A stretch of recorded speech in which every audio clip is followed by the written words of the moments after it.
नाज़रीन अस्सलाम वालेकुम। सियासत टीवी के खुसूसी प्रोग्राम खास खबरों में आपका खैर मकदम है। मैं मोहम्मद रियाज अहमद और मेरे साथ सैयद इस्माइल ज़बीउल्लाह। अस्सलाम वालेकुम। बहरहाल नाज़रीन, जहाँ तक खास खबरों का ताल्लुक है तो आपको बता दें कि आज जो सबसे खास खबर है, सबसे बड़ी खबर है और जिसने सारे हिंदुस्तान में खास तौर पर आप देखेंगे कि वकला बिरादरी को, कानून की जो बिरादरी है या फ्रेटर्निटी है, उसको हैरान व परेशान कर दिया है। आप अंदाजा कीजिए कि 5 बरसों से जेल में बंद रखा गया है और जमानत की दरखास्तें जब दी जाती हैं तो वो जमानतें मुस्तरद कर दी जाती हैं। ये कौन सा कानून है? ये अंधा कानून है या फिर कौन सा कानून है? इस पर भी सवालात उठाए जा रहे हैं और ये भी कहा जा रहा है कि क्या ये सवाल भी उठाया जा रहा है कि क्या अदालतें अब हुकूमतों के दबाव पर काम कर रही है? ये भी एक सवाल है और इस सिलसिले में सुप्रीम कोर्ट का अहम किरदार होता है। सुप्रीम कोर्ट को ये बताना चाहिए अपने फैसलों के जरिए कि अदालतों पर कोई दबाव नहीं डाल सकता, अगर की कोशिशें की जाती हैं, लेकिन हुकूमतों के दबाव में हम काम नहीं करते। तो बहरहाल नाज़रीन, हम आपको दिल्ली लिए चलते हैं। अदालत उज़्मा, हिंदुस्तान की सबसे बड़ी अदालत जिसे सुप्रीम कोर्ट भी कहा जाता है, सुप्रीम कोर्ट ने दिल्ली फसादात केस के सिलसिले में उमर खालिद और शर्जील इमाम की दरखास्तें जो जमानत के लिए दाखिल की गई थी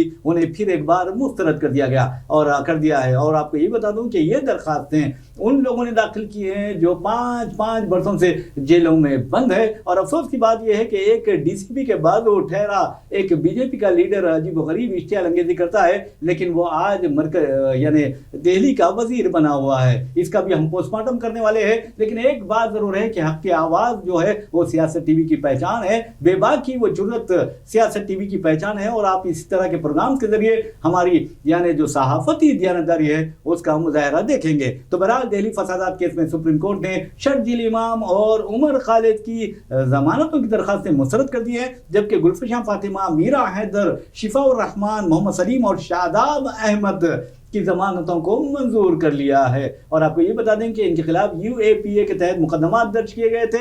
और अब देखना यह है कि अगली समात में क्या इन 5 जो तलबा लीडर्स हैं जिन्हें जमानत दी गई है उनकी बुनियाद पर शर्जील इमाम को और उमर खालिद को जमानत दी जाती है या नहीं दी जाती है। वैसे भी नाज़रीन, आपको बता दूं कि 5 साल कोई मामूली अरसा नहीं होता है। ये अगर अरसा पूछना है इसकी अहमियत तो उन लोगों से पूछिए जो शर्जील इमाम के वालिदैन है या शर्जील इमाम के सरपरस्त है, भाई बहन है, या उमर खालिद के माँ बाप है या भाई बहन है। तो बहरहाल नाज़रीन रिश्तेदार हैं। लेकिन एक बात ज़रूर है कि सुप्रीम कोर्ट को भी इस बात का अंदाज़ा हो गया है कि अब ये जो केस है, ये केस सिर्फ हिंदुस्तान में नहीं बल्कि इसकी गूंज सारी दुनिया में सुनाई दे रही है। और इसका जो क्रेडिट है ममदानी को जाता है, यानी ज़ोहरान ममदानी को जाता है। 34 साल ज़ोहरान ममदानी उमर खालिद से बहुत ज़्यादा मुतासिर हैं और उन्होंने ये भी कहा है कि इस तरह उमर खालिद को कैद में रखकर यानी जो आवाज़ है, जमहूरियत की आवाज़, सेकुलरिज्म की आवाज़, इंसाफ की आवाज़ है, उसे दबाया नहीं जा सकता। तो बहरहाल उन्होंने कहा कि हम हमेशा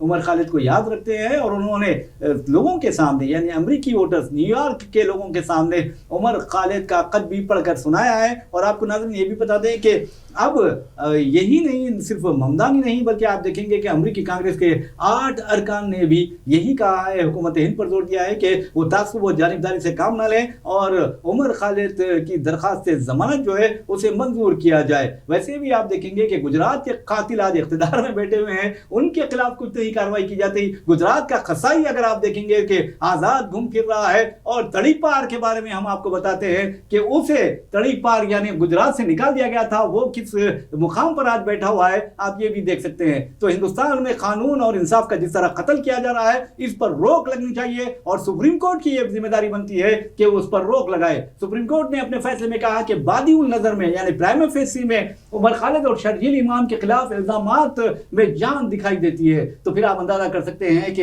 एक टीवी का एंकर है, लेकिन अब तो वो तो सरबराह हो गया है, वो एक खतरनाक और संगीन मुकदमे में फंस जाता है और महाराष्ट्र हुकूमत उसे गिरफ्तार करती है, लेकिन सुप्रीम कोर्ट एक दिन में उसे जमानत देती है। शर्जील इमाम किसी का रेप नहीं किया शर्जील इमाम ने, या फिर आप देखेंगे कि कोई फरकावाराना फसादात में खेतों में ठहरा कर किसी की इस्मत रेजी नहीं की। इसी तरह उमर खालिद का भी केस बनता है, लेकिन आज 5 बरसों से ये बच्चे जेल में हैं, ये नौजवान जेल में हैं और इन्हें रिहा करने से इनकार किया जा रहा है। आखिर क्या हिंदुस्तानियों का ज़मीर मर गया है कि इस तरह के वाकयात में तासुब और जानिबदारी से काम लिया जा रहा है? हम चलते हैं इस्माइल ज़बीउल्लाह की तरफ और पूछते हैं क्या हिंदुस्तानियों का ज़मीर मर गया है?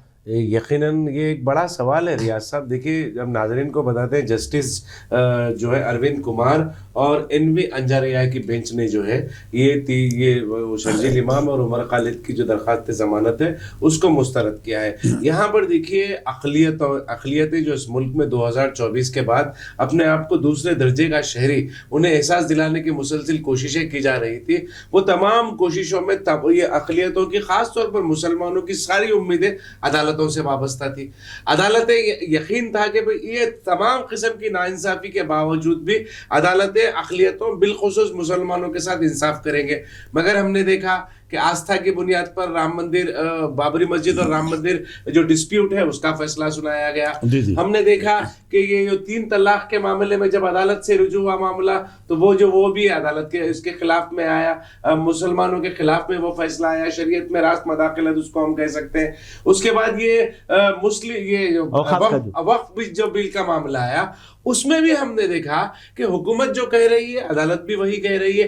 تو یہاں پہ ستم ظریفی یہ ہے کہ جو توقعات اقلیت و مسلمانوں نے عدالتوں سے لگائے تھے وہ پورے ایک کے بعد وہ توقعات آہستہ آہستہ ختم ہو رہے ہیں. جہاں تک یہ نوجوانوں کا مسئلہ ہے, یہ نوجوان جو ہے جیسا کہ آپ نے بہت ہی اچھی تمیزی بات اپنی کہی کہ یہ نہ کسی عصمت ریزی کا معاملے میں ملوث ہے, نہ کسی قتل کے معاملے میں یہ ملوث ہے, رنگے ہاتھوں کھیتوں میں یہ کبھی پکڑے نہیں گئے. رنگے ہاتھوں کپل مشرا کی بات آپ نے اشارہ دیا. کپل مشرا جو دلی فسادات کا سب سے اہم سرغنہ ہے, جس کی وجہ سے, جس کی بیان بازیوں کی وجہ سے دلی میں فسادات ہوئے, وہ جو ہے آج دلی کا وزیر بنا ہوا ہے حکومت کا.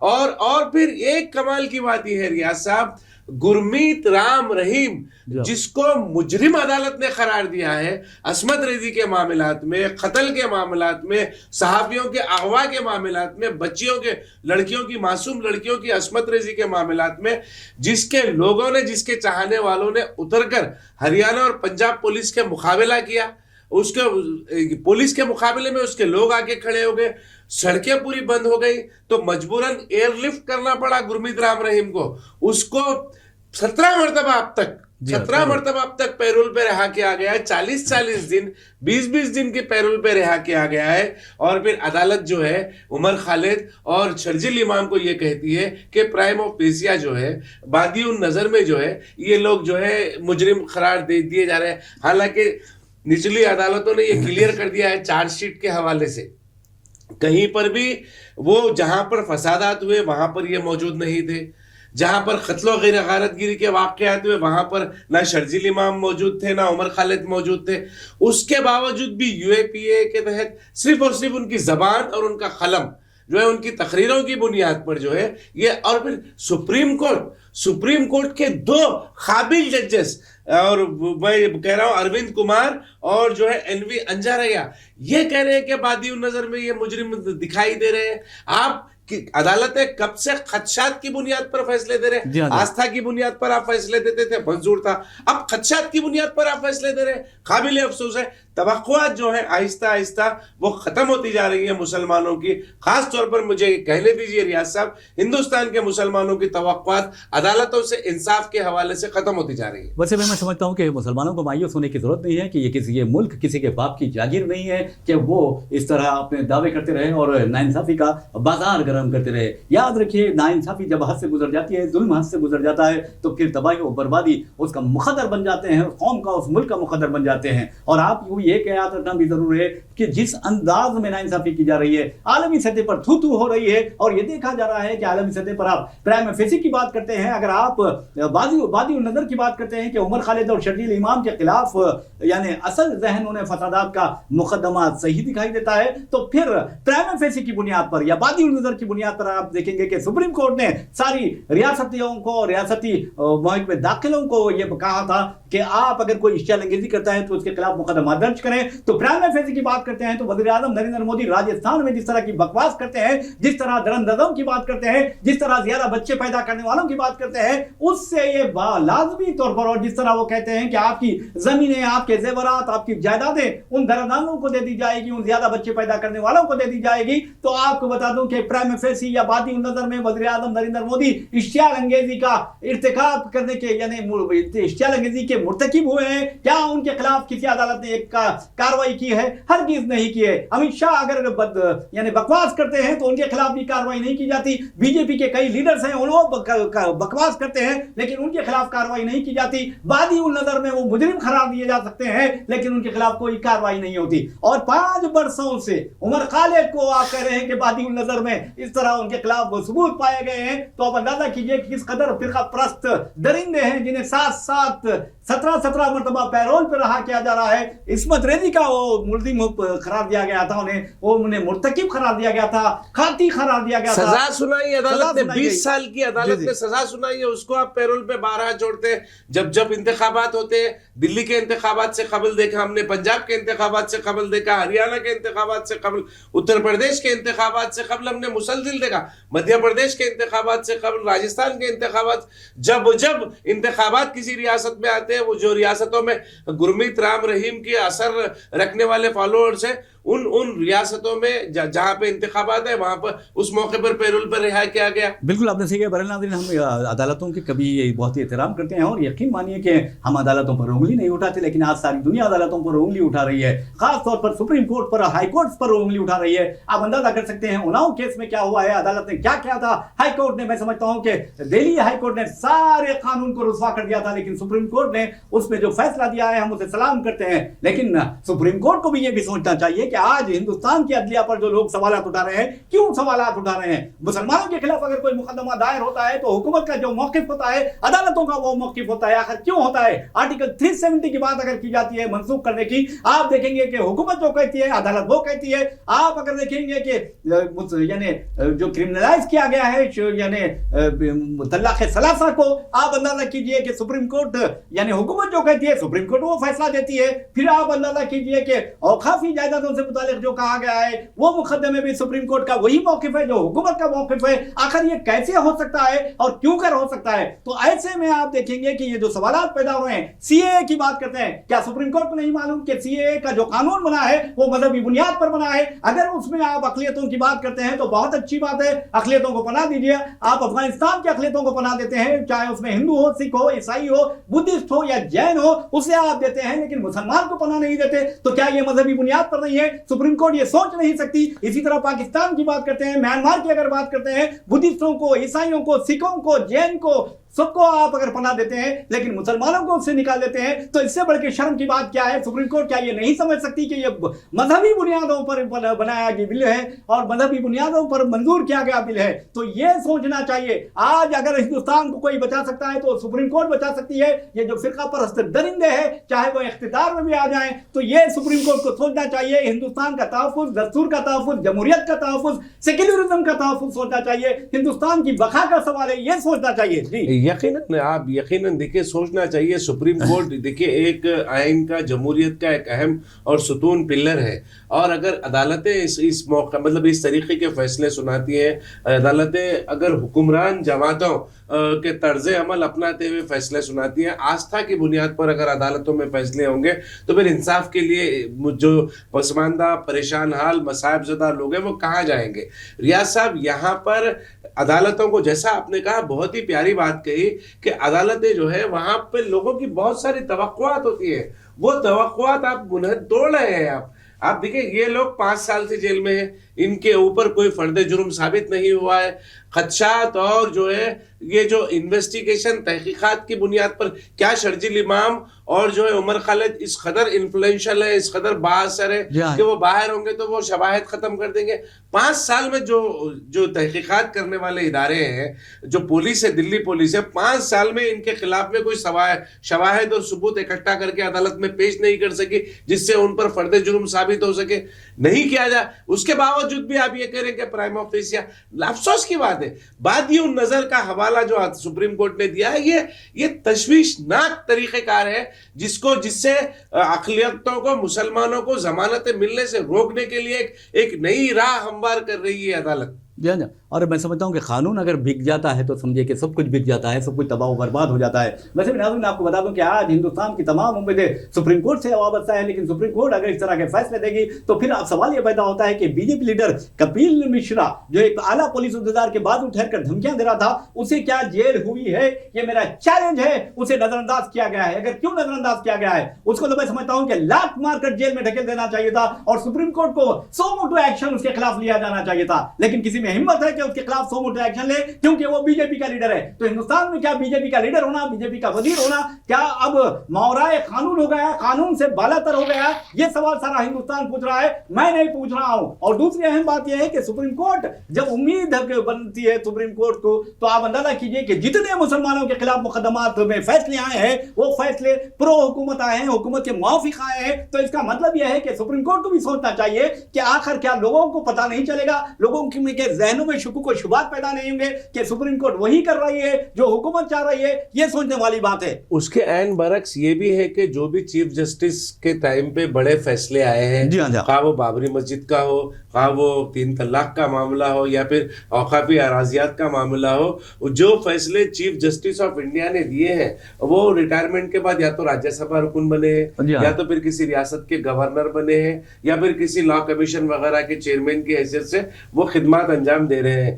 یہاں پر یہ جو بات ان کے ریٹائرمنٹ کے بعد، یہ ججز کے ریٹائرمنٹ کے بعد اگر آپ جائزہ لیں 2014 کے بعد نچلی عدالتوں سے لے کر عدالت عظمیٰ تک کا اگر ہم جائزہ لیں تو ایک بڑی ڈراسٹک جو چینجز ہے ریاض صاحب، انقلابی تبدیلیاں جس کو ہم بول سکتے ہیں، وہ جو ہے سامنے منظر عام پر نکل کر آئی ہے۔ ججز جو ہے وہ فیصلے ہم نے سنبھل میں دیکھا، سنبھل کے متھرا کی بات کریں گے آپ کاشی متھرا کی اگر بات کریں گے، سنبھل کی مسجد کی بات ہم کریں گے تو وہاں پر جو ہے نچلی عدالتوں کے ساتھ کی جانب سے جو فیصلے آئے بعد میں انہیں پروموشن ملا ہے، ریاستی سطح پہ کمیشن قائم کیے گئے، انہیں وہاں پر متعین کیا گیا ہے، ان کے نامزدگی ان کی عمل میں آئی ہے۔ تو یہ تو تمام جو چیزیں ہیں وہ ایک نظام کو، عدالتی نظام کو، انصاف کے نظام کو ختم کرنے کی جو کوشش ہے۔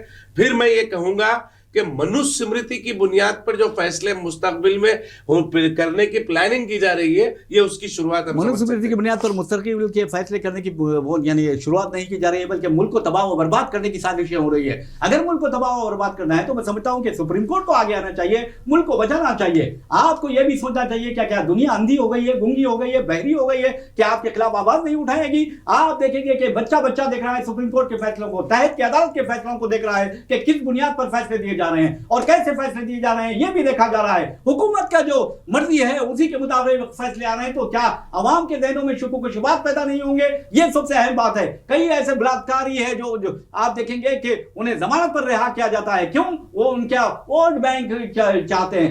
یہ مائنارٹی اپیسمنٹ کی بات کرتی ہے، یہ حکومت شرم آنی چاہیے اسے، یہ مائنارٹی میجارٹی اپیسمنٹ کے ارتکاب کر رہی ہے۔ آپ اندازہ کیجئے کئی مذہبی قائدین برے کاموں میں پکڑے گئے ہیں اور انہیں ضمانتیں دی جاتی ہے۔ شکیل امام نے کیا اس طرح کے کام کیے ہیں؟ کیا شکیل امام نے کسی 16 سالہ لڑکی کے ساتھ اپنا منہ کالا کیا ہے؟ کیا پھر آپ دیکھیں گے بی جے پی کا ایک لیڈر ہے، 90 سالہ سابق مرکزی وزیر ہے، وہ تیل اپنے ایک لا اسٹوڈنٹ کے ہاتھ میں تھپاتا ہے اور کہتا ہے کہ مالش کر۔ تو آپ اندازہ کیجئے کیا عمر خالد نے اس طرح کی حرکت کی ہے؟ یہ سوچنے والی بات ہے۔ کیا عمر خالد نے کسی دلت لڑکی کی عزت لوٹی ہے؟ کیا اس کی ہڈیاں توڑی ہے؟ آپ دیکھیں گے ہاتھرس میں ایک دلت بیٹی کو اجتماعی عصمت ریزی کا شکار بنایا جاتا ہے، اس کی ہڈیاں توڑ دی جاتی ہے، اس کا قتل کر دیا جاتا ہے، وہ بچی شہید ہو جاتی ہے، اور یہ اعلیٰ اور ادنا کے ذات کا یہ فیصلہ کرتے ہوئے خاموشی اختیار کرتے ہیں۔ کتنی شرم کی بات ہے۔ کیا سپریم کورٹ نے سو موٹو ایکشن لیا اس طرح کے کیسز میں؟ راتوں رات وہ انتم سنسکار جو ہے راتوں رات ماں باپ کی مرضی کے خلاف میں جو ہے ان سے پوچھے بغیر پولیس کی نگرانی میں ہاتھرس کے واقعے میں سارے ہندوستان میں اس کے اوپر مذمت کی گئی تھی، اس واقعے کی، ہاتھرس کے واقعے کی، کہ وہ ماں باپ کے جو کنسنٹ کے بغیر ان سے پوچھے بغیر پولیس آتی ہے، پوسٹ مارٹم کے بعد لے کر جاتی ہے اور آخری رسومات وہ لڑکی کی جو متاثرہ لڑکی تھی، متوفی لڑکی کی آخری رسومات انجام دے دیتی ہے۔ اس کے بعد پھر ہنگامہ آرائی ہوئی، پھر بعد میں بہت ساری تحقیقات بھی، جب لاش جل جانے کے بعد آپ اگر ڈی این اے کی بات بھی کر رہے ہیں تو پھر کوئی ممکن امکانات نہیں ہے جو مجرمین ہیں ان کو پکڑنے کا۔ اور پھر دیکھیے کسے منصف کہیں اور کسے قاتل، وہ ایک شعر ہے، تو وہ شعر یہاں پر بالکل صادق بیٹھتا ہے۔ حکومت کی نگرانی میں جرائم ہو رہے ہیں ریاست۔ بہرحال ناظرین آپ کو بتا دوں کہ جہاں تک سپریم کورٹ کا فیصلہ ہے، اس سلسلے میں آپ کو بتانا ضروری ہے کہ عمر خالد اور شرجیل امام کے की जो दरखास्त थी ज़मानत की फिर मस्तरद कर दिया गया है। और मैं समझता हूँ कि आलमी सतह पर इस सिलसिले में शुकूक व शुबहात का भी इजहार किया जा रहा है, हिंदुस्तान में भी शुकूक व शुबहात का इजहार किया जा रहा है, और ये भी कहा जा रहा है कि क्या हुकूमत इस पर दबाव डाल रही है अदलिया पर, यह भी सवाल पैदा हो रहा है। लेकिन जहाँ तक अदलिया का सवाल है, अदलिया का हम एहतराम करते हैं, लेकिन याद रखिए अगर नाइंसाफी होती है तो ये हम हिंदुस्तानी हैं और हिंदुस्तान आपका जमहूरी हक है रियाज साहब, अदालतों में भी अगर नाइंसाफी होती है तो सड़कों पर उतरने का है, उतर कर एहतजाज करना और अदालतों में होने वाले गलत फैसलों के खिलाफ सदा एहतजाज बुलंद करना जो है वो आपका जमहूरी हक है। अदालतें भी उससे आपको नहीं रोक सकती। बिल्कुल। और आप देखेंगे कि अदालतों को ये देखना चाहिए कि दिल्ली फसादात में नुकसान किसका हुआ, जानी कि नुकसान किसका ज्यादा हुआ, माली नुकसान किसका ज्यादा हुआ। 53 लोग अपनी जिंदगी से महरूम हो गए, 43 मुसलमान थे उसके अंदर। आप गिरफ्तारियां जो हुई है वो मुसलमानों की गिरफ्तारी में, कत्ल किसका हुआ है, मुसलमानों का हुआ है, तबाही और बर्बादी किसकी मची, मुसलमानों की मची। उसके बावजूद भी मुसलमानों के खिलाफ कार्रवाई करना क्या इंसाफ का तकाजा पूरा करता है? ये इंसाफ है, ये तासुब है, ये जानिबदारी है, ये इम्तियाजी सलूक है, ये दस्तूर और कानून की धज्जियां उड़ाने के मुतरादिफ है। और ऐसे भी नाज़रीन आपको बता दूं कि 2020 दिल्ली फसादात केस के मास्टरमाइंड कहा गया है किसको? शर्जील इमाम को और उमर खालिद को। शर्जील इमाम ने यह कहा था कि चक्का जाम यानी ये कानूनी हक है, आप एहतजाज कर सकते हैं, हिंदुस्तान की सड़कों पर निकल सकते हैं और दस्तूर ने, कानून ने हमें ये इजाजत दी है। अगर वो नौजवान चक्का जाम की बात करता है तो आप उसकी जिंदगी का चक्का जाम करने की कोशिश करते हैं। याद रखो ये कोई चीज यानी इख्तिदार जो है वो मुस्तकिल होने वाला नहीं है। आज ये जजेस आएंगे कल चले जाएंगे, आज ये हुक्मरान आएंगे कल चले जाएंगे, लेकिन हिंदुस्तान तो बाकी रहेगा ना। हिंदुस्तान की तारीख को बदलने की कोशिश मत करो। और मैं समझता हूं कि इस तरह की कोशिशें बहुत ही खतरनाक साबित हो सकती है, क्योंकि जब जालिम का जुल्म हद से ज्यादा होता है तो मजलूम उठ खड़ा होता है, और जब मजलूम उठ खड़ा होता है तो समझिए कोई उसके सामने टिक नहीं सकता। तो बहरहाल नाज़रीन आपको ये बता दें कि दिल्ली फसादात में 53 लोग यानी 53 लोग अपनी जिंदगियों से महरूम हुए थे, 700 से ज्यादा जख्मी थे, और इनमें तमाम जख्मियों में और महलूकीन में यानी शोधा में मुसलमानों की अक्सरियत थी। उसके बावजूद भी मुसलमानों के खिलाफ कार्रवाइयां की गई और उनको एक लार्जर कॉन्स्पिरेसी केस में मुलविस किया गया जानबूझकर। और ये बात आपको बता दें कि झूठ की बुनियाद पर मुकदमात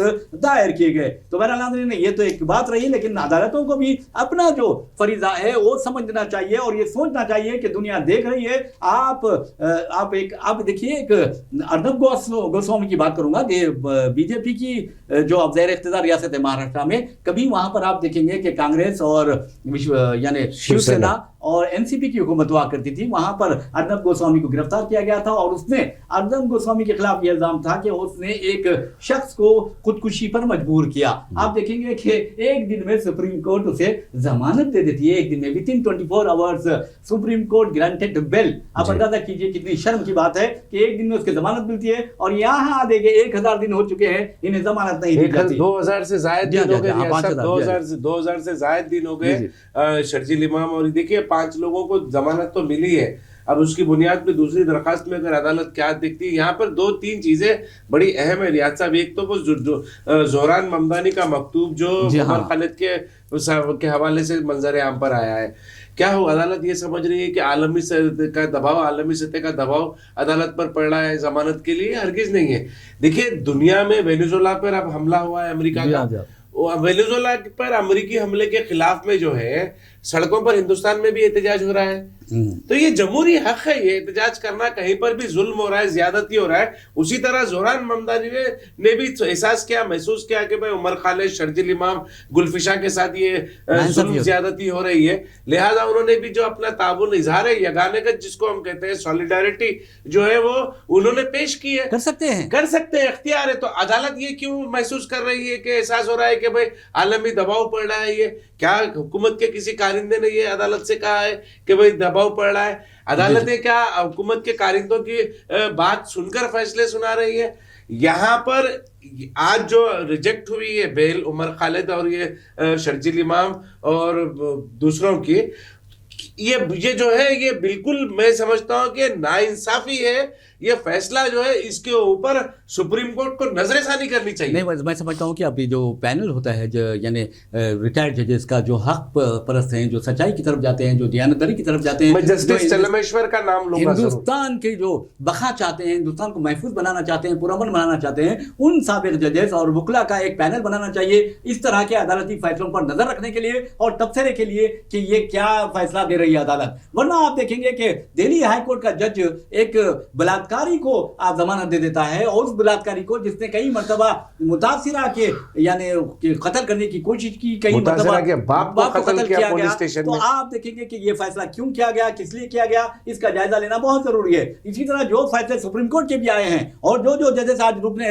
राज्यसभा बन गए हैं, कोई गवर्नर बन गया है, कोई फला बन गया है, कोई फला बन गया है, किसी के घर में वजीर आजम जाते हैं, तो आप अंदाजा कीजिए कि उनकी भी तहकीकात की जानी चाहिए कि उनके फैसले किस तरह के थे। तो बहरहाल नाज़रीन, आपको बता दें, एक और खबर की जानिब लिए चलते हैं, और याद रखिए, अगर आप हिंदू मुस्लिम में सोचेंगे तो ये गलत बात है। इंसानियत आपका पहला यानी मकसद होना चाहिए, हदफ होना चाहिए। बहरहाल नाज़रीन, एक माँ जो होती है आपकी, देखिए माँ की ममता जो होती है, ना वो हिंदू होती है, ना मुसलमान होती है, ना सिख होती है, ना ईसाई होती है। माँ की मोहब्बत बिल्कुल अलग ही नेमत होती है। तो बहरहाल नाज़रीन, आप अंदाज़ा कीजिए, हैदराबाद का हुसैन सागर आप देखेंगे कि हैदराबाद की एक खूबसूरत झील है, और वहाँ पर सयाहों की आमद का सिलसिला जारी रहता है। वहाँ पर एक 29 साल खातून अपने 2 बच्चों को, जिसकी उम्र है, एक की उम्र 7 साल है और दूसरे की उम्र 3.5 साल है, वो लिए जाती है और उन बच्चों को टेबल यानी कुर्सी पर बिठाती है और कहती है कि बेटे आप लोग खेलो, और ये मेरा फ़ोन भी अपने पास रखो, और वो फ़ोन भी हवाले कर देती है। और इनके बच्चों का बाप नहीं है, यानी औरत बेवा है, और वो औरत, क्योंकि ये कहा जा रहा था कि माली मुश्किलात का शिकार थी, और बाबा शरफुद्दीन पहाड़ी शरीफ का जो इलाका है, दरगाह बाबा शरफुद्दीन, उस इलाके में रहती थी, तो माली मुश्किलात से तंग आ गई, और फिर वो अपने बच्चों को लिए हुसैन सागर पहुंची, बच्चों को खेल में मसरूफ रखा और खुद छलांग लगा दी। बच्चों की नज़रों के सामने वो डूबती रही, और आप देखेंगे कि बच्चे चीख और पुकार करते रहे, लेकिन वो अपनी ज़िंदगी से महरूम हो गई, और पुलिस ने उन बच्चों को पुलिस स्टेशन ले जाकर फिर उसके मामू के हवाले कर दिया। लेकिन आप देखेंगे कि एक माँ जो अपने बच्चों को नहीं पाल सकती थी, वो किस तरह खुदकुशी करती है। और आज हिंदुस्तान का भी हाल वही है कि हिंदुस्तान में हालात इस कदर ख़राब है, और हमारे वज़ीर आज़म नरेंद्र मोदी काश के उस माँ की तरह जज्बात रखते तो कितना बेहतर होता। यकीनन। तो क्या आप खुदकशी के लिए इक़दाम उठाने का नहीं, वो नहीं कर रहा हूँ मैं, जज्बात, मोहब्बत। देखिए, यहाँ पर जो है खुदकशी का जो वाक़या पेश आया हुसैन सागर में, ये बड़ा ही अफसोसनाक है। रियाज साहब, ये देखिए, माशरे में जो कमियां हैं, सोसाइटी में जो कमियां हैं, हुकूमती सतह पर जो इक़दामात पसमानदा तबक़ात के लिए उठाए जाने चाहिए, उसमें कहीं पे फुक़दान है, तो वो फुक़दान की तरफ ये खुदकशी इशारा कर रही है। अगर हुकूमतें जो है मराहत पेश करने की जिस तरीके से बात की गई थी, बेवाओं को 4,000 रुपये का जो वादा किया गया था ख़वातीन को, अगर वो वक्तन फ़वक्तन जैसा भी हस्ब ज़रूरत जो है वो हर महीना अगर अकाउंट में ख़वातीन के आ जाए, तो कुछ हद तक, बड़ी हद तक इस तरीके की जो ख़वातीन है, बेवा है, या फिर किसी वजह से अपने शौहर से अलहदगी इख्तियार कर चुकी हैं और अपने बच्चों के साथ एक ज़िंदगी गुजार रही हैं, और उनके लिए रोज़मर्रा के जो हालात हैं, वो रोज़मर्रा के हालात जो है उनके लिए नाकाफ़ी है, तो वो उनके लिए एक मदद साबित हो सकती है ये। मगर क्या है, हुकूमतें ये यहाँ पर माशरे में थोड़ा सा ये जो एक बड़ा जो खला पैदा हुआ है रियाज साहब, लोग जो है नफसा नफसी के दौर में है, पड़ोसियों के हुकूक की अदायगी में नाकामी से भी हम इसको जोड़ सकते हैं, इस वाक़ये को। पड़ोसियों के देखिए, हमें तो इस्लाम ने इस बात की तालीम दी है कि आपका अगर पड़ोसी गैर मुस्लिम भी है, अगर वो ज़रूरत से अगर उसके पास अगर कुछ ज़रूरतें हैं और आप उसकी ज़रूरतें पूरी करने में नाकाम है, तो अल्लाह आपसे भी पूछेगा, और आप अच्छे मुसलमान नहीं हो सकते। जी, और अल्लाह आपसे पूछोगे इस मामले में आपने अपने पड़ोसी के हुकूक क्यों अदा नहीं किए। और फिर जो है ये देखिए, बच्चों के सामने खुदकशी करना माँ का, तो बच्चों के जहनों पर क्या नफ्सियाती जो है वो दबाव पड़ेगा, ये इसके ऊपर भी हमें गौर करना चाहिए। और इंतहाई इक़दाम जो है वो बुज़दिली की निशानी है। लेकिन आप देखेंगे कि इस तरह के वाक़यात हमारे माशरे में बहुत ज़्यादा पेश आ रहे हैं, और ख़ास तौर पर आप देखेंगे कि जो हमारे गैर मुस्लिम भाई है, उनमें ये ज़्यादा पाए जाते हैं। वही मैं कह रहा था रेसब के, ये देखिए, इंतहाई इक़दाम जो है बुज़दिली की निशानी है। आप देखिए, मुकाबला करिए हालात का, डटकर मुकाबला करिए, कोशिश करिए हालात को तब्दील करने की, आप मेहनत करें, मशक्क़त करें, और फैसला ऊपर वाले के हाथ में छोड़ दें। और यकीनन देखिए, मेहनत और मशक्क़त करने वालों का जो है वो यकीनन एक दिन बदलेगा, तब्दीली आएगी। इंतहाई इक़दाम जो है अगर नौजवान उठाता है तो माँ बाप पर वो उसका बोझ रहता है, मरते दम तक माँ बाप वो गम लेकर जाते हैं। जिस तरीके की ये खातून ने ये वाक़या, वसंता नाम है, और वसंता ने जिस तरीके का इक़दाम उठाया, वो मासूम बच्चों के जहनों पर उसका दबाव रहेगा, माँ बाप पर भी गिरा गुजरेगी, ये बात तकलीफ दे रहेगी।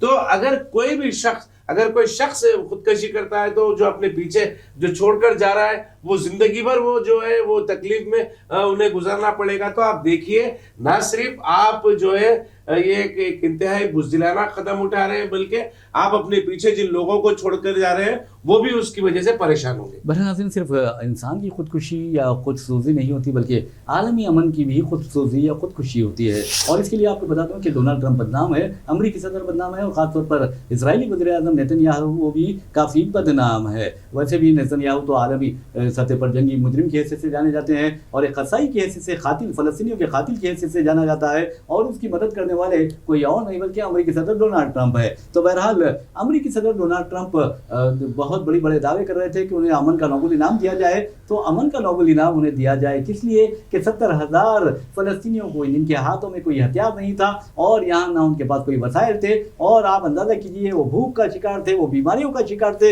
اس کے باوجود بھی اسرائیل 70,000 سے زائد فلسطینیوں کا قتل عام کرتا ہے، ان کو شہید کرتا ہے. کیا اس کے لیے ڈونلڈ ٹرمپ کو، کیونکہ انہوں نے اسرائیل کی تائید و حمایت کی تھی، اسے ہتھیار فراہم کیے تھے، اس کی اربوں ڈالر سے مدد کی تھی، اس لیے امن کا انعام دیا جانا چاہیے؟ یہ ایک سوال ہے. تو بہرحال ڈونلڈ ٹرمپ آپ دیکھیں گے کہ اب عالمی امن کو خودکشی پر مجبور کر رہے ہیں، اور وہ خودکشی ایران میں ہونے والی ہے، وہ خودکشی وینزویلا میں، کیوبا میں ہونے والی ہے، بولیویا میں ہونے والی ہے، اور میکسیکو میں ہونے والی ہے. اور آپ کو یہ بتا دوں کہ اب ایسا لگتا ہے کہ کیا کوئی حکمراں دوسرے ملک کے پر حملہ کر کے اس کے صدر کے اور اس کے اہلیہ کو گرفتار کر سکتا ہے؟ آج امریکہ سپر پاور ہے، اگر کل امریکہ بکھر جائے گا تو پھر کیا ڈونلڈ ٹرمپ کو کوئی بھی ملک جو لاطینی امریکی ہو یا جنوبی امریکہ ہو وہ آ کر وہاں پر حملہ کر کے ڈونلڈ ٹرمپ کو، ان کی اہلیاؤں کو گرفتار کر کے لے جائے گا؟ ایسا بھی نہیں ہو سکتا. کیا ہو سکتا ہے؟ تو بہرحال ناظرین، اب ڈونلڈ ٹرمپ نے ایران کو پھر دھمکی دی ہے اور کہا ہے کہ ایران احتجاجیوں کو یعنی قتل کرنے سے باز رہے، ورنہ ہم بہت ہی قریبی نظر رکھے ہوئے ہیں اور ہم ایران کے اینٹ سے اینٹ بجا دیں گے. تو آپ ایک یعنی ملک کو دھمکی دے رہے ہیں، تو کیا یہ عالمی امن کی خودکشی نہیں ہے؟ اور یاد رکھیے ایران فی الوقت بارود کے ڈھیر پر ٹھہرا ہوا ہے، اور ایسا لگتا ہے کہ ایک بہت بڑی عالمی سازش یعنی رچ دی گئی ہے، تیار کر لی گئی ہے ایران کو صفحہ ہستی سے مٹانے. خاص طور پر ایران کو تو نہیں مٹایا جائے گا، لیکن وہاں کی جو مذہبی قیادت ہے اسے مٹانے کی کوشش کی جائے گی. وہاں انقلاب برپا کرتے ہوئے یعنی فرضی اور جھوٹا انقلاب برپا کرتے ہوئے وہاں حکومت بدلی جائے گی، اور پھر پیرس بنانے کا لالچ دے کر لوگوں کو عیاشی میں مبتلا کر دیا جائے گا. تو یہاں پر بھی ایک خودکشی ہو رہی ہے. اور دوسری طرف آپ دیکھیں گے کہ اب امریکہ نے یہ بھی دھمکی دی ہے وینزویلا کو کہ نائب صدر کو، جو اب صدر کی حیثیت سے خدمات انجام دے رہی ہے، سدھر جاؤ ورنہ تمہارا حال مدورو سے خطرناک کر دیں گے. تو یہ کیا ہے؟ آپ دھمکیاں دیتے پھر رہے ہیں. عالمی عدالتیں کیا کر رہی ہے؟ عالمی ادارے، اقوام متحدہ جیسے ادارے کیا کر رہے ہیں؟ اقوام متحدہ قومی سلامتی میں اب بحث ہو رہی ہے. بحث نہیں، میں تو سمجھتا ہوں کہ یونائٹڈ نیشن کو پہلے تحلیل کر دینا چاہیے. یقیناً آپ نے بہت ہی اچھی بات کہی. دیکھیے غازہ میں جنگ رکانے میں ناکامی کے وقت جو ہے اقوام متحدہ کو تحلیل کر دینا چاہیے تھا. ایران کی بات اگر ہم کریں گے تو ایران میں جو احتجاجیوں کی تائید میں ڈونلڈ ٹرمپ معاف کرنا بیانات دے رہے ہیں، آپ یقین جانیں ایران کا یہ کہنا ہے کہ وہ احتجاج کو تیار کیا ہے، وہ احتجاج کی جو مدد ہے، وہ مظاہرین کی جو مدد ہے، وہ مدد امریکہ سے انہیں مل رہی ہے، اس لیے وہ خود ساختہ مظاہرے ہیں. اس طریقے کی بات ایران کی طرف سے پیش کی جا رہی ہے. وینیزویلا کی اگر ہم بات کریں گے تو وینیزویلا میں جو یہ کریک ڈاؤن کے نام پہ جو تشدد برپا کیا گیا ہے، وینیزویلا کی یہ غلطی تھی کہ وہ امریکن پالیسیوں کے خلاف میں کام کر رہا تھا. وینیزویلا جو تیل اپنے پاس اس کے تیلی ذخائر ہیں وہ ڈالرز کے بجائے یورو میں بھی بیچنے کے لیے تیار ہو گیا تھا، تو جس کی وجہ سے ڈالر کی قدر گھٹنے کا خدشہ تھا اور آپ نے حملہ کر دیا. تو آج جہاں پہ بھی امریکی مفادات ٹکرانے کی بات ہوتی ہے وہاں پر ڈونلڈ ٹرمپ فوراً پہلوان بن کے کود جاتے ہیں. اور کمال کی بات یہ ہے کہ جو شخص نوبل انعام کا سب سے بڑا دعوے دار تھا، نوبل انعام کے اعلانات کے بعد جو ہے وہ سب سے بڑا جو ہے مجرم ہو گیا، جنگی جرائم کا سب سے بڑا مجرم ہو گیا. یہ جنگی جرم سے کم نہیں ہے. وینزویلا پر حملہ، ایران کو دھمکی دینا، میکسیکو کو، کیوبا کو، یہ ان ممالک کو دھمکی دینا جو ہے یہ کسی جنگی جرم سے کم نہیں ہے. امریکہ آخر ہے کون؟ امریکہ کو یہ اختیارات کہاں سے آئے؟ جیسا کہ آپ نے کہا اقوام متحدہ ایک عالمی انٹرنیشنل کورٹ آف جسٹس، آپ امریکہ کا دورہ کرتا ہے آپ नेतन्याहू, اور आप इंटरनेशनल कोर्ट ऑफ जस्टिस खामोशी अख्तियार किया हुआ है। न्यूयॉर्क में अक़वाम मुत्तहिदा का हेडक्वार्टर है, लेकिन न्यूयॉर्क के जाने की जसारत उसने नहीं की, क्योंकि जोहरान ममदानी ने ये ऐलान किया था कि वो न्यूयॉर्क आया था, हम उसको फौरन गिरफ्तार कर लेंगे।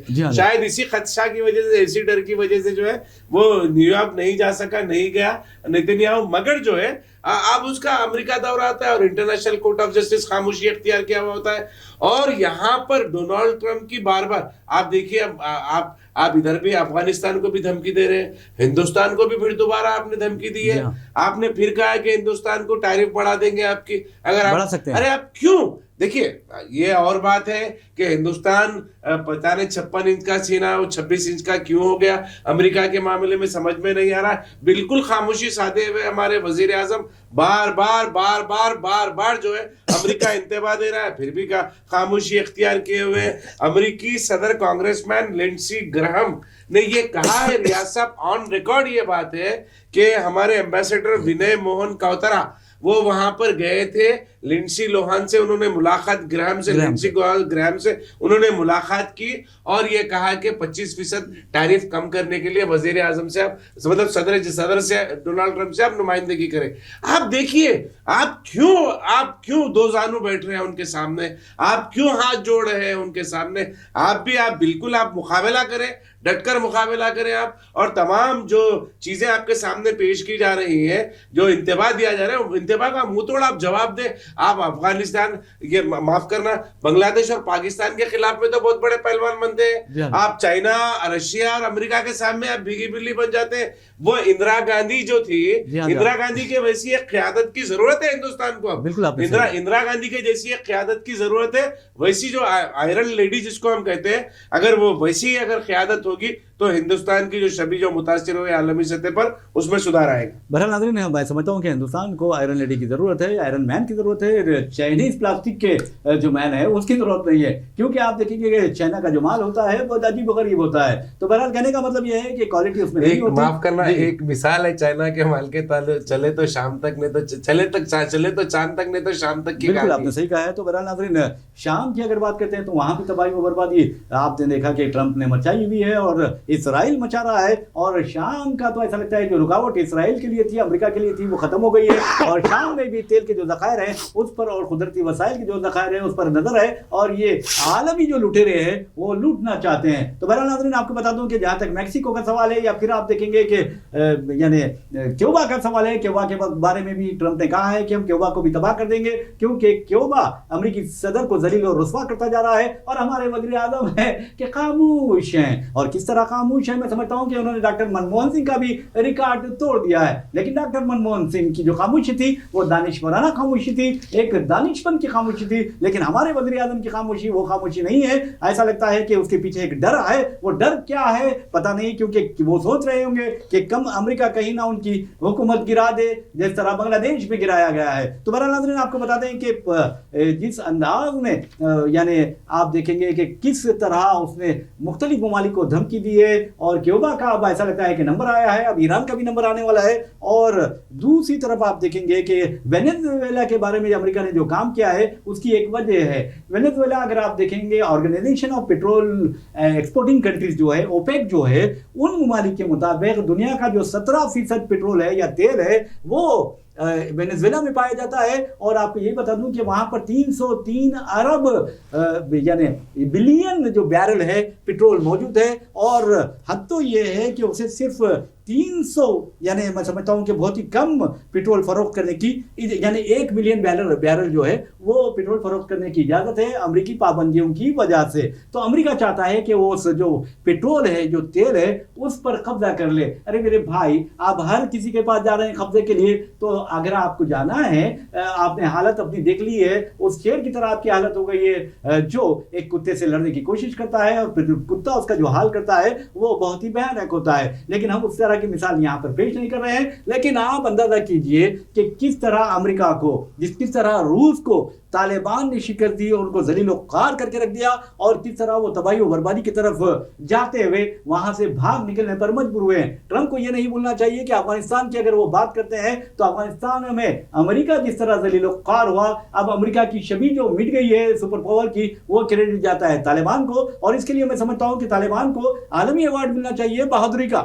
یقیناً طالبان کو ملنا چاہیے، اور بار بار آپ دیکھ رہے ہیں ڈونالڈ ٹرمپ بھی جو ہے وہ دھمکی دیتے ہیں، امیڈیٹلی آپ دھمکی دیتے ہیں افغانستان کو، مگر جارحانہ تیور اختیار کرنے سے مسلسل ڈونالڈ ٹرمپ افغانستان کے خلاف میں گریز کر رہے ہیں۔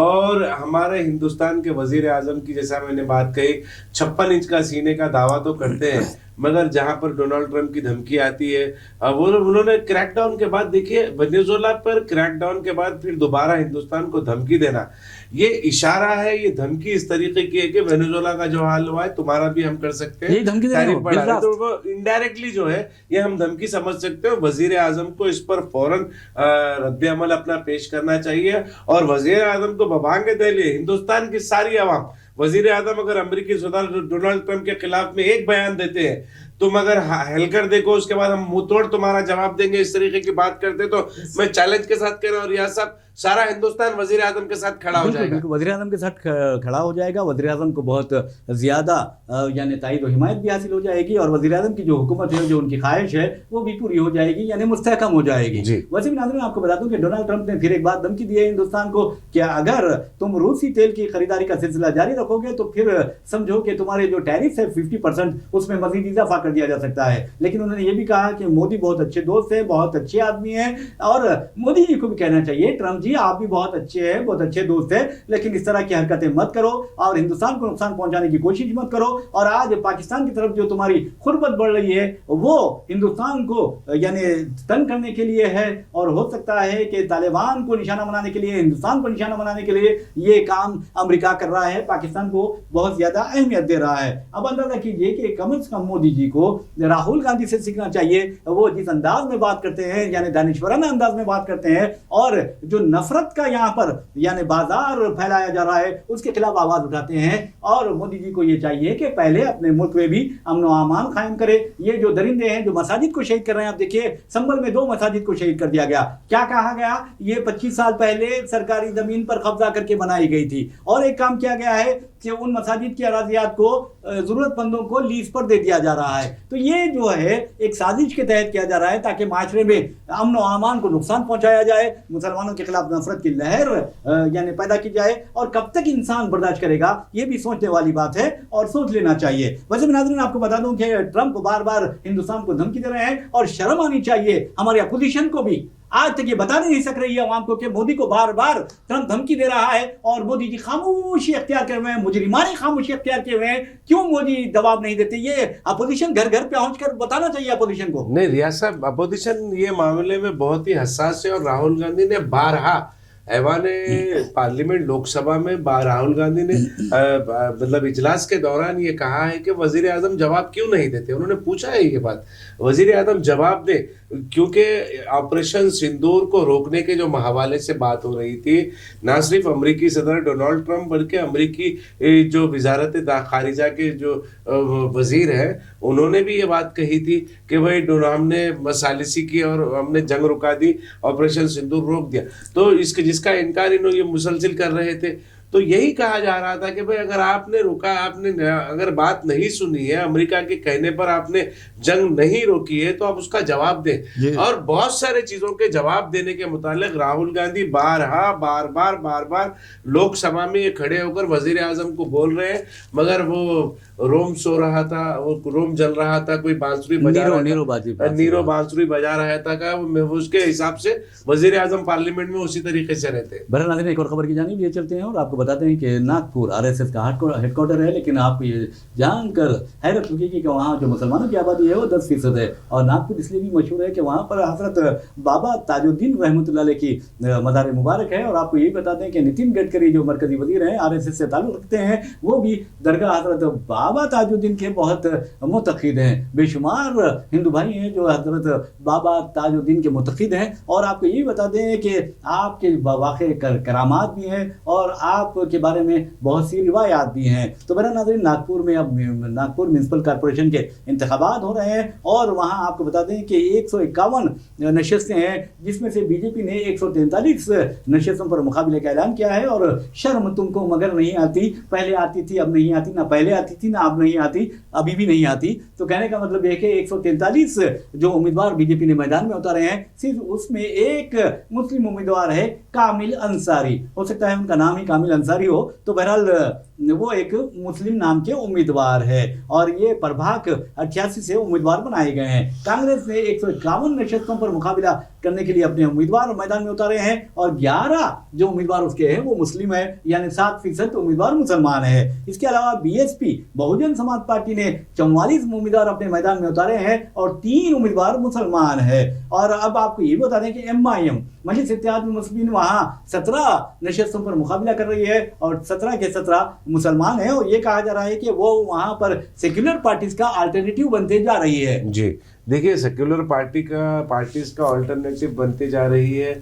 मजलिस इत्तेहादुल मुस्लिमीन के खिलाफ में ये मुताल्लिक़ ये बात कहना जो मेरे लिए काबिल कबूल नहीं है रियासत, क्योंकि हमने देखा है कि जहाँ पर आपने शुरुआत की महाराष्ट्र में, ठीक है, आपने एक रुकने पार्लियामेंट जीता, 2 रुकने असेंबली पहले वहाँ से आपने जीते, मगर उसके बाद वो दोनों अराकीन असेंबली दोबारा जो है वो हासिल नहीं कर सके सीटें, और फिर आपका रुकने पार्लियामेंट भी जो है वो इलेक्शन हार गया वहाँ से। उसके बाद आपने इलाकाई सतह पर अगर देखेंगे, मजालिस मुकामी की सतह पर अगर आपने अपनी ताकत बनाई है, बढ़ाई है, तो ठीक है। लेकिन हमने ये भी देखा है कि माजी में कि बहुत सारे कॉर्पोरेटर्स जो है एनसीपी और कांग्रेस से जा मिले थे। हमने ये भी देखा है। तो देखिए, मजमूई तौर पर मजलिस इत्तेहादुल मुस्लिमीन का किसी भी उस रियासत से जाके मुकाबला करना जहां पर बीजेपी के चांसेस ब्राइट है, बीजेपी जीतना वहां पे बड़ा आसान है बीजेपी को, उन रियासतों में जाके सेक्युलर ताकतों को कमजोर करने का जो काम है, तो जिस तरीके का इल्जाम मजलिस इत्तेहादुल मुस्लिमीन पर लगता है बीजेपी की बी टीम का, वो कहीं ना कहीं हमने बिहार में देखा, हमने पिछले इलेक्शन जो इंतखाबात हुए थे उत्तर प्रदेश के, हमने उसमें देखा, हमने हालिया इंतखाबात महाराष्ट्र में जो उसमें भी देखा, वो जो मजमूई नतायज जो होते हैं, वो मजमूई नतायज पर मजलिस इत्तेहादुल मुस्लिमीन की उन रियासतों में मौजूदगी असरअंदाज होती है। बिल्कुल सही कहा है। बहरहाल एक और खबर की जानिब चलते हैं और खबर का ताल्लुक आपको बता दूं कि संजीव भट्ट से है। संजीव भट्ट को आज हिंदुस्तान ने बुला दिया है, खासतौर पर मुसलमानों ने बुला दिया है। हालांकि मुसलमानों की तायद व हिमायत और नरेंद्र मोदी की मुखालिफत के नतीजे में वो आज राजकोट सेंट्रल जेल में सज़ाए उम्र कैद काट रहे हैं। लेकिन हम सलाम करते हैं संजीव भट्ट की फैमिली को कि उन्होंने गैर मामूली खिदमत अंजाम दी है और इस सिलसिले में हम आपको खबर ख्याल में पूरी तफसीलात बताएंगे, क्योंकि हमारा वक्त हो चुका है खास खबरें का। तो बहरहाल इस प्रोग्राम को हम इख्तिताम को पहुंचाते हैं। अपने मेज़बान मोहम्मद रियाज अहमद और मेरे साथी सैयद इस्माइल ज़बीला को इजाज़त दीजिए। इंशाल्लाह फिर मुलाकात होगी, फिर बात होगी। तब तक के लिए अल्लाह हाफिज़। अल्लाह हाफिज़।